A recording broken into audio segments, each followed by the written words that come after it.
Ja tere kõik Korvpall24 portaali lugejad ja meie videopodcasti vaatajad. Taas Milanos päike särab.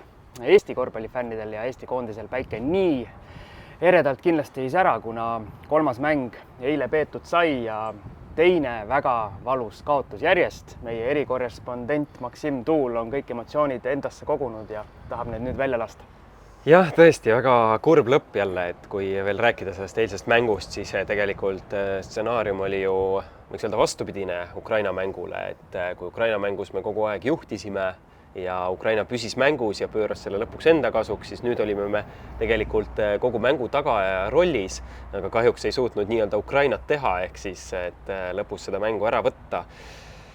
Taas ühtpidi müts maha meeste ees, et kõva võitlus, tegelikult ju hea mäng ja mul on tegelikult siiralt kahju kõikidest mängijatest, sest kui fännidel on valus, siis ma usun, et mängijatel seal ikkagi on väljakult tulles veelgi valusam ja eile seal pärast mängu mängijatega rääkides ka oli ikkagi näha, kui löödud mehed olid ja kui pettunud, vihased, mida kõike veel, et kui otsida mingeid olukordi, kust need punktid jällegi võtta, siis eks neid oli palju, seal eksisime vabavisetel, läksid ka mõned lihtsad kolmesed mööda, et eks nii see ole tasavägistes mängudes.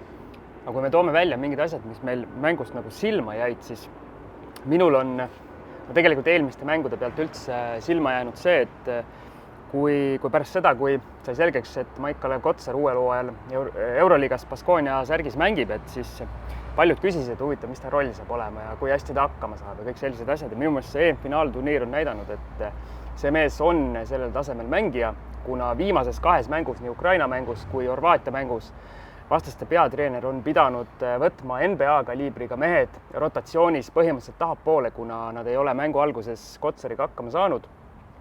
Ukrainlane Oleksi Len ei suutnudki kohaneda ja tema minutid jäid Eesti vastu üliväikeseks või ütleme mitte üliväikeseks, aga nii-öelda tema panus jäi üliväikeseks lõpuks.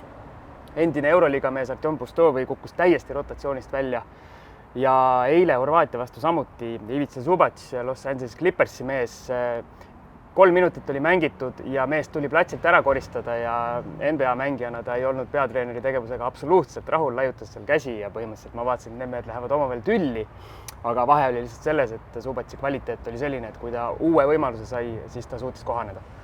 Ja kui rääkides meie koondisest, et veel, et lisaks Kotsarile eile lõpuks avanes ka Siim-Sander Vene, kellel esimesed 2 mängu ebaõnnestusid. Eks seda oli oodata ja tegelikult siin omavahel vesteldes ma ju ennustasin ka, et Venel võiks nüüd 3. mängus pärast puhkepäeva õnnestumine tulla. Kahjuks samas mängus jällegi veidi andis tagasi kergriisa, nii et ei ole me suutnud sellist nagu ühtselt head mängu teha, et kõigil õnnestub ja eks võiks öelda, et ka sellepärast on jäänud võit tulemata. Aga eile üllatustulemus sündimata ei jäänud ja võib öelda, et Ukraina võit ikkagi Itaalia üle oli üllatus, kuigi tabeliseisu vaadates võib isegi öelda, et ei olnud, kuna Ukraina ja Kreeka nüüd 3 võiduga ehk täiseduga praegu meie siin Milano alagruppi ehk C-alagruppi juhtimas. Horvaatial 2 võitu, 1 kaotus ja Itaalia siis, keda mina ennustasin alagrupi võitjaks, on 1 kaotuse ja 2 võidu peale. See Ukraina võit Itaalia üle tegelikult jättis ütleme siis matemaatilised võimalused Eestile veel edasi pääseda. Jah, ütleme nii, et see Ukraina võit kindlasti üllatus oli ja kui sa ütled, et selles mõttes ei olnud üllatus, et justkui 3. juba võit, et lähevadki täiseduga, siis ikkagi tuletame meelde, et esimesed 2 mängu olid eeldatavalt nõrgemate Suurbritannia ja Eestiga, et selles suhtes... Ma vaatasin ainult numbrid, puhtad numbrid, Maksim. Ma arvan, et tegelikult see Eesti mäng ikkagi näitas Ukrainale ära nende nõrgad kohad ja andis samas sellist head positiivset emotsiooni nende jaoks ja selle pealt see võit tuli. Et tegelikult siin turniiril on juba näha olnud, kui palju sellised pisidetailid loevad nii selles käimasolevas kohtumises kui ka siis kanduvad üle järgmistesse. Et et kes saab hea emotsiooni ja suudab ennast juba järgmiseks päevaks parandada, kes saab halva ja seeläbi veel tunneb siis kohe, et keha ka väsib ja kõik sellised detailid, et siin lumepalli efekt nii üht kui teistpidi on väga kerge tekkima. Sest füüsiliselt on kõigil raske, ma mõtlen kõigil mängijatel, et sellest pole kahtlustki. See uks, mis siis Eestil lahti jäi edasipääsu suhtes, see tähendab seda, et meie peame nüüd mõlemad mängud võitma, nii Suurbritannia kui Kreeka, ja siis Suurbritannia peab võitma Itaaliat. Ehk siis lõpuks Itaalia peab jääma nagu meist selja taha ja meie peame Suurbritanniaga suutma siis, mitte suutma, vaid jääma siis surnud ringi, et siis see on ainus võimalus. Vähemalt need on minu arvutused. No jah, aga olgem ausad, kui hetkel reaalselt hinnata, siis see on selline vaid teoreetiline võimalus, et raske on näha, et Itaalia kodupubliku ees Suurbritanniale kaotab. Aga nagu ma tegelikult minut tagasi ütlesin, et siin turniiri vältel toimub igasuguseid imelikke asju ja selles mõttes miks mitte ka selline ime ei võiks juhtuda. Jah, okei, eks neid tabeliseise saab vaadata veel lõpmatult, aga lähme ja vaatame korra hoopis, mida arvas Kristjan Kitsing sinule antud intervjuus pärast eilset mängu. Vabandame juba ette meie kuulajate-vaatajate ees, et helikvaliteet on kehv, mind ligi ei lastud seekord ja Maksim pidi üksi hakkama saama. Jah, ja pidin varutehnikaga peale minema, sest hästi meie põhitehnika ei töötanud, aga vaatame, mis Kitsing rääkis. Võitlus oli kõva, olin mänguks valmis ja kõva võitlused mängid. Jah, jälle ilus kaotus.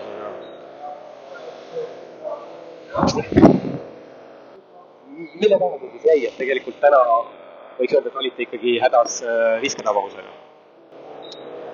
Samas meil oli kumpus ka mingid raske visked. Eks see detailiselt kinni ole, väiksed pisi asjad ja lõpuks 3 punkti tegelikult üks rännak. Järgmine mäng juba homme Suurbritanniaga selles mõttes, et mis mõtted enne seda mängu? Kindlasti peame võitlema ja ennast maksimumi kanda. Jällegi ei saa pikalt leinama jääda, tuleb vaadata uut meeskonda ja teha uus plaan. Kuidas sa praegu ilmselt 3 mängu põhjal oled nagu rahul olnud oma rolliga siin meeskonnas? Väga rahul, kõik on selge ja kõik teavad, mis tegema peab. Kõik võitlevad, et väga rahul. Millise mulje on jätud publik, et tegelikult täna saabus siia meeldise veel fänne juurde, et ütleme, fännid jäid täitsa varju? Väga võimas, jah, suur aitäh fännidele, et siia pika reisi ette võtsid, et see on põhimõtteliselt nagu kodumäng, et see annab kindlasti energiat juurde. Kuigi eile oli puhkepäev, siis tegelikult 3. mäng 4 päeva jooksul, kas meestel juba selline mingi väsimus ka jalgades? Eks kindlasti väsimus, aga selleks on meil füsioteraapia osakond, et aitavad meil vaadata ja õdestada, et eks siis peab hambad lihtsalt lõppaga panema, ega siin muud enne. Ja Kitsingu arvamused kuulatud, kes sai aru, kes ei saanud aru, see saab Korvpall24 portaalist pikemat, sedasama intervjuu pikemat varianti lugeda tekstist, ma usun, et saate kõik aru. Aga lähme siis uue mängu juurde. Täna ehk teisipäeval Eesti koondis läheb vastamisi Suurbritanniaga ja nüüd võib öelda, et Eesti koondis on hoopis teistsuguses rollis või nii-öelda olukorras, kui nad seni on olnud siin finaalturniiril ja üldse paljudes mängudes sel suvel minnakse mängule favoriidina. Jah, ja ma loodan, et täna siis on see lõpuks pidupäev ka fännidele ja meie mängijatele siis. Sest lõpuks... nagu mängijad on öelnud, et ei jaksa enam neid häid kogemusi saada, et tahaks mõne võidu ka saada vahel. Jah, mina loodan ja usun, et täna võit ära võetakse ja samas loomulikult ei tohi Suurbritanniat mitte mingil juhul alahinnata. Tegu on ikkagi tegelikult kvaliteetse meeskonnaga, kuigi sattusin siin rääkima ka ühe Iirimaa ajakirjanikuga, kes ütles, et Suurbritannias tegelikult selle EM-i vastu erilist huvi pole, ei kajastata. See on viisakalt öeldud, vist null huvi. Ajakirjanike kohal ei ole, televisioonis mängija ei näidata, et selles mõttes kõige suurem siis Suurbritannia staar on kuulsaks saanud hoopis läbi selle, et käis tõsielusarjas Armastuse saar, mitte siis korvpallurina, aga sellegipoolest aastate jooksul ju tegelikult Suurbritannia ikkagi pidevalt EM-finaalturniirile pääsenud. Kogemust seal on, kvaliteeti ka kindlasti, ega mehed ju mängivad ikkagi korralikes klubides ja selles suhtes tuleb kindlasti raske mäng, aga vaadates, kuidas eestlased on mänginud eelnevates kohtumistes, siis ma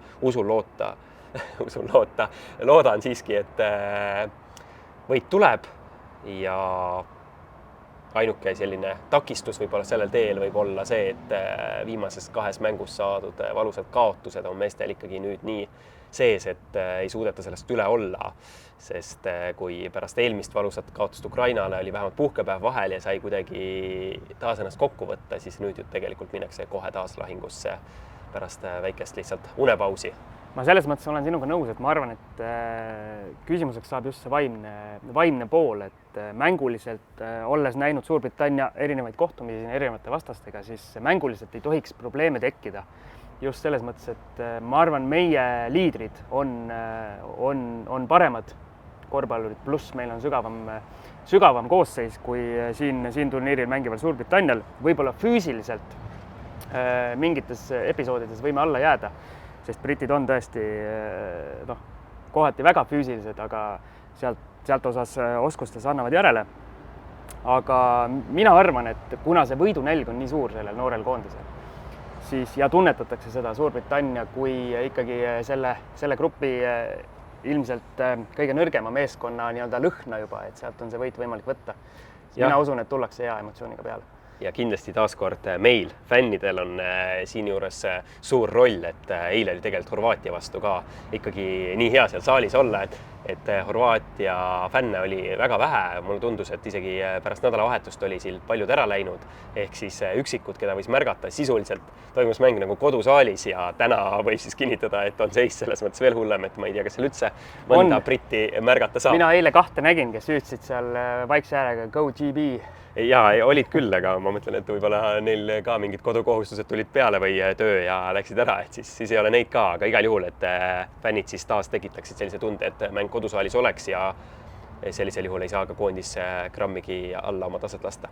Just, ja meil on tegelikult ette valmistatud samamoodi üks väike videolupsuke ka Suurbritannia poolelt, et nende väga pehme viskekäega pikkmees Daniel Clark rääkis natukene, mida ta Eesti koondisest teab ja senistest vastastest tundub, et britid juba eos teavad meie meestest kõige rohkem. Jah, et tõesti Clark on hästi kursis. We're here to win games. We're not here just to make up the numbers. We're here to win games. Obviously we're trying to win every game, but obviously the next game coming up to Estonia, we want to win that one. What do you expect from that game? How have you prepared already for the game with Estonia? Yeah, obviously we're aware they're a very good team. I think they play very good team basketball. Very quick, very attractive to play. They always have great fans here cheering them on, and I think that gives them an extra boost. So we're going to have to take that into account as well, and try to annihilate that advantage they have. You have lost already 3 games. How tough have it been mentally? Yeah, it's tough. Obviously, we're here to win games. We want to win games. We're professional athletes. We want to compete and win. We haven't done that so far, so we have the extra bit between our teeth to try and get that win. But physically, are you getting tired? It's been already 4 days, 3 games. Yeah, obviously we know what Eurobasket's like. We've been here before. We know the physical challenges. I think we're a physically gifted team, so that's something that plays into our advantage. So yeah, hopefully that can prevail tomorrow. Do you know or anything about any Estonian player precisely? Yeah, I mean they're very good players. I mean Sim is a very good player, very experienced player. He leads the team very well. Obviously Kulamani is a very good scorer, and then on the inside you have Kostad. He's playing very well. He's played at on a very good level. He just signed in the EuroLeague, so they're 3 very important players for them. I think we have to watch out for.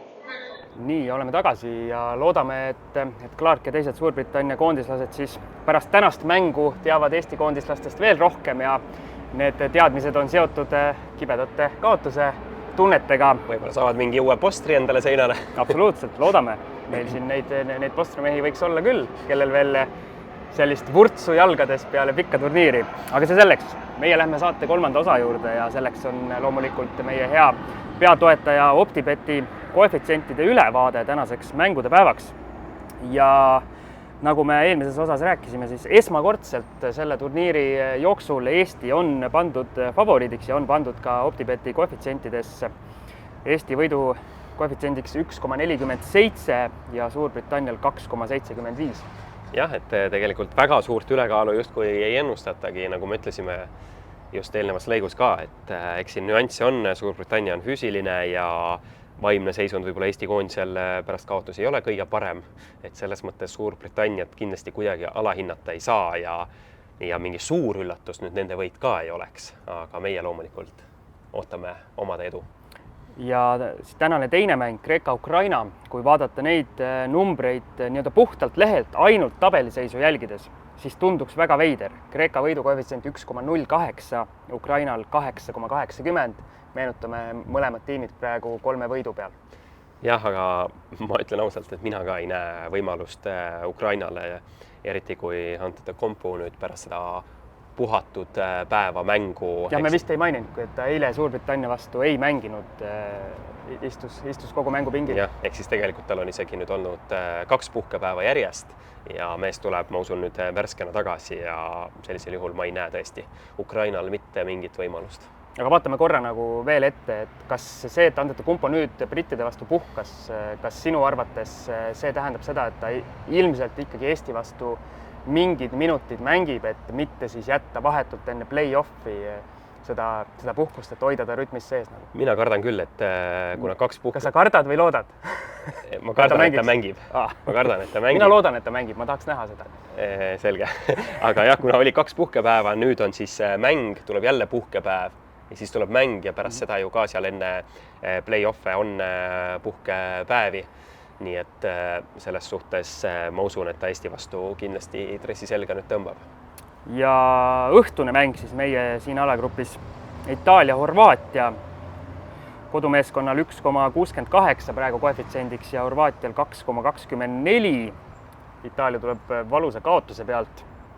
Et minu meelest ei ole Horvaatia nii palju kehvem. No okei, need numbrid nagu suurt vahet väga ei ennusta ka, aga eks siin ongi see, et Itaalia tuleb kaotuse pealt jälle kodupubliku ees, et ma isegi nõustuks loomulikult OpTibeti koefitsientidega peabki selles mõttes nõustuma, et need ongi tehtud, ütleme siis ekspertide poolt, et Itaalia on selles mängus favoriit, pigem võiks selle võidu võtta, aga kui vaadata, ütleme, seniseid mänge ja selle järgi hinnata, siis on muidugi võistkonnad täitsa võrdsed.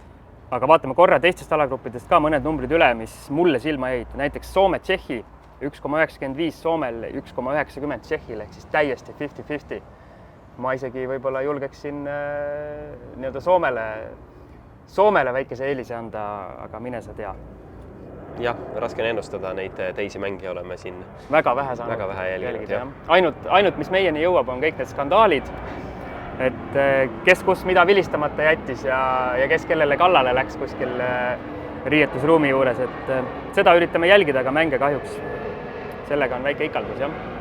Jah, aga võtamegi siis tänaseks kokku ja pöidlad pihku ning lähme saali. Ja kui võitu ei tule, siis homme oleme veel nukramad. Just, homseni!